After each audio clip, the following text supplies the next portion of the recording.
People hear my story and think this guy is sadistic. I realized how the brain works. I figured out how the brain works. I'm a scared kid, and that's what gives me so much power. I had no foundation, and I built this off of just researching the mind. The feeling you get is basically invincibility. You realize that you can't do it all the time. When you need to do it, I know I can go to a place that I can live in. And when you know that you can run on broken legs and you can do certain things that a lot of people can do, but they're not willing to do, this power, this sympathetic nervous system of fight or flight, and you're fighting, it gives you this charge of energy of when you're sitting there at 3:30, 4 o'clock in the morning and you're duct taping your feet up because they're broken, and you're doing it by yourself, and you're going through arguably one of the hardest training in the world. And these guys, most of them are healthy, and you're going through it broken, and you're already at a disadvantage, but you're still there. You can feed into that and tap into that for a lot of power. But if you look at it, well, I'm broken, man. I'm not going to make it. But if you look at it as, man, I'm broken and I'm still here, and I'm fighting, and I'm going to find a way to get through this because I have no other place to go. It gives you a lot of power. When things start to suck really, really bad, my brain and a lot of people's brain, they don't go to your dad beating you up. Your brain says, we gotta get out of here. This is miserable. So anger goes away a lot of times when you're suffering because your brain just says, we gotta run, we gotta go. So that anger is not popping up saying, oh, I'm gonna show them, I'm gonna show those people. No, there has to be a much deeper. When I say deeper, it has to be down to mineral soil. It has to be down to that nice mineral soil where nothing can burn. You can't burn dirt. So it has to be down that low that literally is something in you that's at the core of your soul. But you don't find it unless you spend a lot of time with what you want to be in life. I can't give that to you. Right. You can't give it to somebody. When you find your true passion in life, and my passion for me was like, oh, I want to be, I didn't give a Navy SEALs, Army, I don't give a shit. I want to serve my country. I want to be someone that I'm proud of. I want to look at myself in the mirror because I was so disappointed. That accountability mirror I talk about, I was so disappointed in what I saw every day. I wanted everybody to love David Goggins. And a lot of people did. I didn't love myself. But I knew a lot of us want to find peace first. So people say, man, you always talk about this suffering and pain and I'm at peace right now because I went through that. You don't find peace first. If you do, Merry Christmas. More power to you. More power to you. I found peace on the opposite end of finding myself. And no one really finds themselves without going through trials, tribulations, suffering, accountability. And accountability is suffering. Being accountable every day for doing right for yourself, for the people next to you, it's miserable. It's hard. So, even the smallest details. I study the darkness. You find no fucking answers in the light. None. It's too happy. It's too nice. We don't need to be taught how to live in happiness. Well, that just comes naturally to us. Happy moments, but the dark times, man. And you can't get there unless you put yourself there. Life will take you there. But when you get into those dark moments, that's what people, how are you able? Man, I couldn't. I was a junior in high school. How are you able to write like this, man? I go to such places in my mind and I study the darkness. Like it's not just physical. When I was growing up and I saw my mom getting beat and I got beat and I was some stuttering little black kid in an all-white school and I'm on stage and I got to say one line. One fucking line. One fucking fucking line. In line in front of 15 people, and I walk off stage, come with a stutter, all those insecurities and all those things, man. I used to go home and cry. I'm like, my God, man, I'm all fucked up. As I got older, we got to study this shit, man. The only way we're going to get through this, if we study it. So every time I'm in a dark moment and life's up around me, whether it be physical or just life, I get in it, man, with a pen and paper. I'm like, okay, this sucks. I can feel like I'm losing my shit. Let's come out of this mother of genius. I studied the black matter of the mind, the dark matter, like fucking Stephen Hawking. I said it right. That motherfucker studied the space. That's where I consider myself, man. And so many people get it wrong. And I don't give a fuck, man. You can't for me. I cannot help people. There's a lot of cookie cutter shit out here in this world. Discipline, wake up early, take a cold shower, this, that, whatever. It's all bullshit. What they don't teach you within the cookie cutter is like our minds are like a garage. And the garage, if you open a garage, it's all cluttered up. It's off. You can't put your car in there. You got boats and you got kids, toys and shit everywhere. But if you organize that garage and you put everything as rightful spot, you can pull that car in there. You can put 2 cars in there, put bikes in there. And that's like with the mind. People talk about discipline, determination, repetitions, and all this shit. Consistency. Why people fall off the wagon so often is because their mind is full of shit. There's no room in that mind for discipline. There's no room for consistency. They may do it once or twice, but then the mind takes over and that cluttered garage comes in. And then it's like a circuit breaker, man. A circuit breaker just overloads, sparks in our minds. That's our mind, man. It's like a circuit breaker that's so much shit in it. You keep on loading it. You can't put any more into it. So I talked about in there, man, so much about clearing space in so then you have room for all those discipline, waking up early, taking those because they do mean something, but we don't get to that dark matter that's keeping you from clearing out that mental garage. Let me teach you the real life, how it really is. The reason why you're a loser, and the reason why you're not fucking making it, and the reason why you're trying to go to I go to all these conventions, speak all the time. I look in the fucking audience and these people sign up every year to go to convention, thinking they're going to learn something fucking different. No, you're lazy. You know exactly what to do. Because even me, in my state of, I can't read and write, I knew exactly what to do. It just sucks doing it. It sucks to do it. It sucks to wake up every morning of your life and say, God, man, I'm not smart.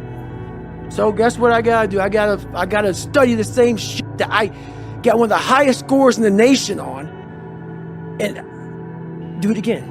It's not just there. It's not just there permanently for me. So yeah, it's all stick.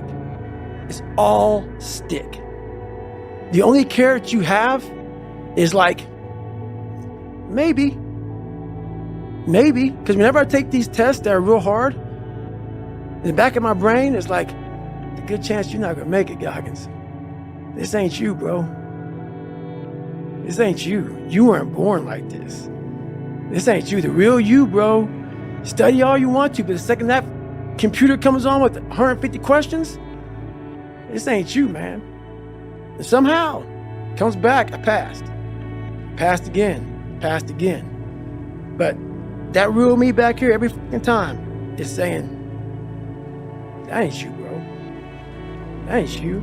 And I have to outwork that voice. When I'm taking that test and I get to a question, I don't fucking know the answer, I'm like, man, and then say, I told you, man, that ain't you. You're 300 pounds, man. You sit at home, you figure out how to do your hair. That's what you do. How to come to school with the reverse baldness when you're 16. That's you. So there is no get out of jail free card. This is why I say stay hard. Because when you weren't given the gifts, the only thing you can do in life is stay hard. And I know people cannot stand me They can't stand this talk. This is all you can do. There's no magic pill or a magic potion. All you can do is outwork the man that God created, or woman, in you. And what that looks like is unfun. That's why I said, do not do a documentary on me. Because people will not see the truth. They will see what they want to see. I don't want to live like that. Good.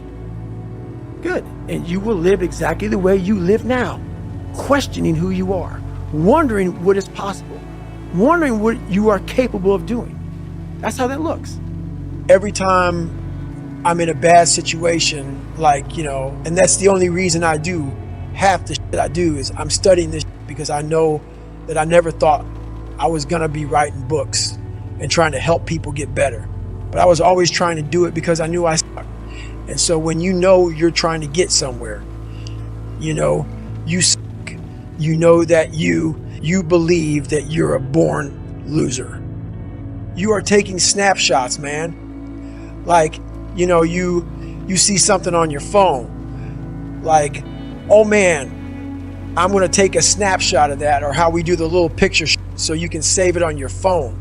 I do that in my mind. So when I get in these moments, I'm like, okay, wow, that's some good knowledge right there, man. I snapshot it because I know that I can use that later. I can use this because I'm not out there.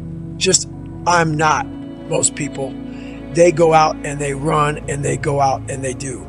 And they're like, oh, this is beautiful. Look at the mountains and the shit and all this bullshit. No, I don't like it. My body hurts. I'm hurting. How do we get through this? It's a lab. It's my mental lab. And so when I come home, I'm not forgetting it.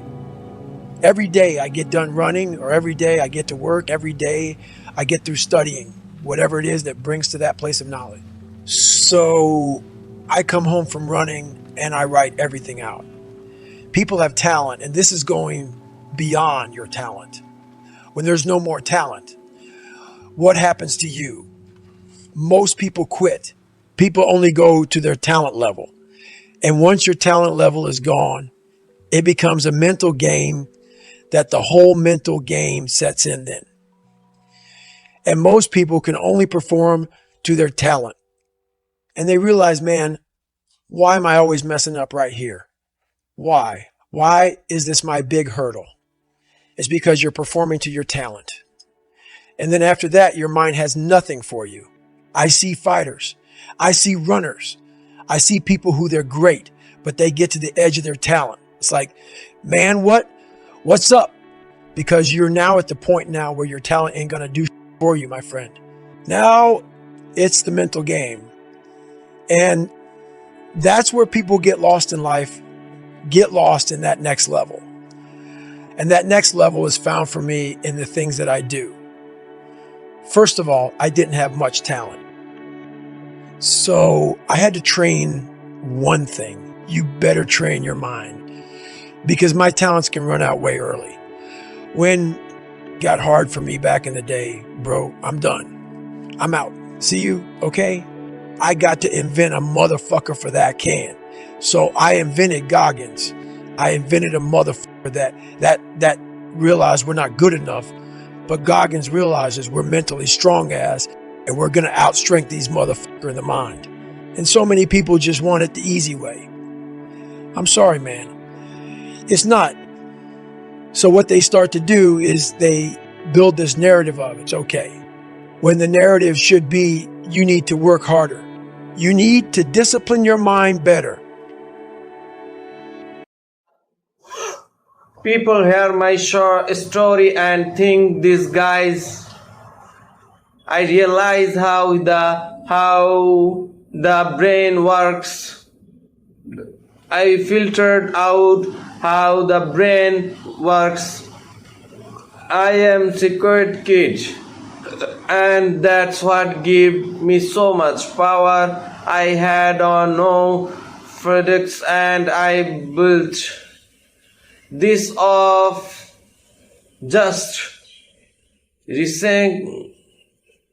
restressing the mind, the feeling you get in basically in which you realize that you can't do it all the time. When you need to do it, I know I can go to a place that I can live in, and when you know that you can run on broken legs and you can do creation things that a lot of people can do, but they are not willing to do this power, this simplicity, nervousness statement, a fight or fight, and you are fighting. It gives you this change of angry of when you are sitting there at 3:34 in the morning and you are duct taping and fixed up because they are broken, and you are doing it by yourself, and you are going toward one of the hardest trying in the world, and those guys, most of them are healthy, and you are going toward it.